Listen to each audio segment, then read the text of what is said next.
I still remember the birthday morning. My mom asked me to make pancakes from scratch for her special day. I must have been 5 years old at the time. She handed me a recipe card with flour, sugar, eggs, and milk scribbled on it, and I set off into the kitchen with a determination that would only be matched by the chaos that was about to ensue. My mom had always let me watch her cook, but this time she said it was my turn to try. I got out 3 mixing bowls, one for dry ingredients, another for wet, and a third to hold the sugar. As I began measuring out 2 cups of flour, I realized we were almost out, so I grabbed the bag from the pantry and discovered that the expiration date had long since passed. But I didn't think much of it at the time after all. How different could expired flour be? Next, I cracked open 6 eggs into a separate bowl, but one of them was a bit too ripe for its own good, and I ended up with a mess of shell on the counter that would take me hours to clean. The recipe called for 2 teaspoons of baking powder, so I rummaged through my mom's spice cabinet, sending containers clattering to the floor as I finally found it buried under a pile of cinnamon and nutmeg. As I began mixing everything together, the kitchen started to resemble a war zone. Flour covered every surface, sugar spilled all over the counter, and eggshells crunched beneath my feet with each step. My mom popped her head into the room a few times to offer words of encouragement, but it was clear she was starting to lose patience. Finally, after what felt like an eternity, I poured the batter onto the griddle, watching in horror as it began to bubble and smoke. The smell that wafted through the air was interesting, kind of sweet and burnt at the same time. My mom suggested maybe we should add some syrup to mask the flavor, but by this point I knew I'd gone too far. I tried flipping the first pancake, but it stuck to the griddle so badly that I ended up wrestling with it for what felt like minutes, until it finally broke apart into 100 pieces. My mom tried to intervene, but I was determined to finish this off on my own. After all, I'd gotten this far. The final result was an abomination. The pancakes were burnt to a crisp on the outside and raw in the middle, with what looked like fossilized eggshell bits scattered throughout. My mom must have been trying not to laugh when she tasted one. It was a delicate balance between horrified and amused. Looking back now, I realized that maybe the expired flour wasn't such a great idea after all. And as for those eggshells on the counter, they still haven't fully dissolved into the carpet. My mom must have been trying to be kind when she said it was interesting. I could tell by her tone that even she didn't dare call it edible. But I was undeterred, convinced that a few more tweaks would turn this disaster into a masterpiece. So I scraped together the remnants of my creation and started over, this time adding an extra pinch of salt, some sugar, and what felt like half a cup of oil to make up for the lack of decent batter. It wasn't until I was halfway through mixing that it hit me. We were out of milk. Like completely out. The carton had been emptied 3 days ago, and my mom hadn't gotten around to buying more yet. I stared blankly at the empty container, wondering how I'd managed to overlook this crucial ingredient. But still, I pressed on, convinced that water would do in a pinch. The second batch of pancakes was marginally better than the first. They didn't stick quite so badly and were only slightly burned on one side. My mom did manage to stifle a giggle when she tasted one of these abominations, but even she couldn't muster up much enthusiasm for my handiwork. I was starting to get frustrated now, wondering why it wasn't working out like it had in the recipe book. Just as I was about to admit defeat and concede that maybe making pancakes from scratch wasn't all it's cracked up to be, I spotted something shiny on the counter,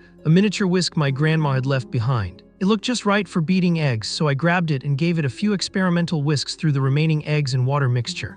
The result was not exactly what I'd been hoping for. Somehow, the whisking action managed to incorporate an impressive amount of air into the batter, too much, as it turned out. When I poured it onto the griddle, it promptly started to overflow in every direction, spilling a lake of frothy mess all over the stovetop and most of the surrounding countertops. My mom's eyes went wide as she gazed upon this new disaster, but I just shrugged and grinned. After all, who needs pancakes when you can have a sticky, eggy, flour-covered battlefield?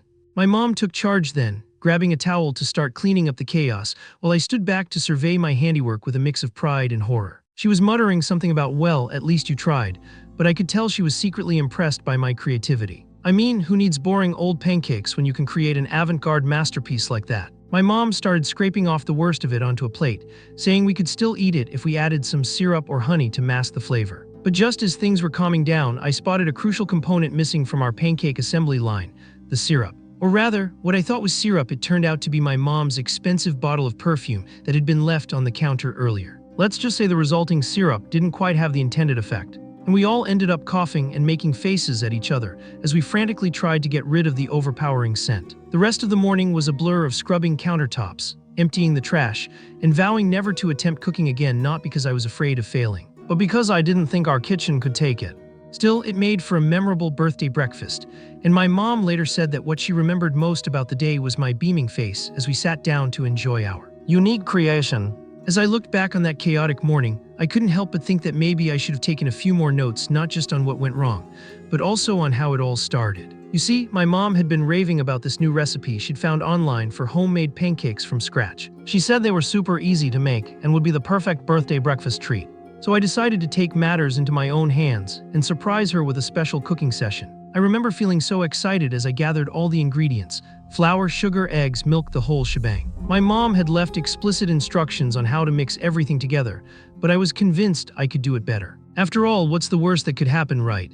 As I carefully cracked each egg into a separate bowl, I couldn't help but feel like a real chef. But things took a turn for the worse when it came time to combine the wet and dry ingredients. My mom had emphasized the importance of getting everything just right, but somehow I managed to get the proportions all mixed up. The batter ended up looking more like a thick paste than a smooth liquid. I tried to brush it off as character building, but deep down I knew I was in trouble. That's when I spotted the bottle on the counter, my mom's expensive perfume, which she only used for special occasions. In a moment of pure genius, I grabbed the bottle and gave it a quick sniff just to make sure it was, edible. It smelled like, well, exactly what it was: perfume. But hey, how different could it be from syrup, right? As we sat down to enjoy our homemade pancakes, my mom's eyes lit up with excitement. And that's when I knew I was in trouble.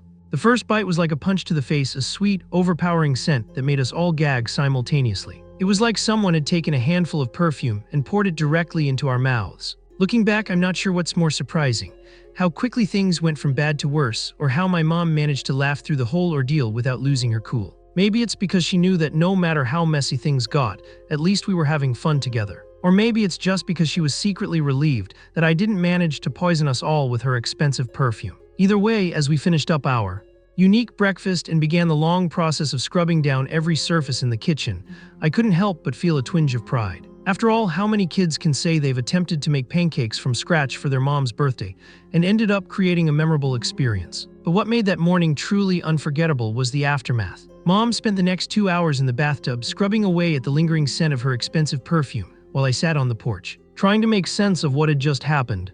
The sun was shining, birds were singing, and I couldn't help but feel a little mischievous as I replayed the events of the morning over and over in my head. I remember thinking, well, at least I tried, and who knows? Maybe if I'd added a pinch more salt or sugar to that batter. But no, it seemed like no matter what I did, things only got worse. The kitchen was still reeking of perfume when Dad came home from work, and he had to spend the rest of the evening helping Mom scrub down every inch of the place. Looking back, I'm surprised we didn't get any calls from the fire department that day. Or maybe they were just too busy responding to more important emergencies, like a family who'd attempted to make pancakes with a mixture of flour, water, and what can only be described as a mysterious powder found in the pantry. It's funny how some memories stick with you for years, long after the incident itself has faded into the background. And yet, every time I smell perfume or cooking oil, my stomach still twists up with a mix of fear.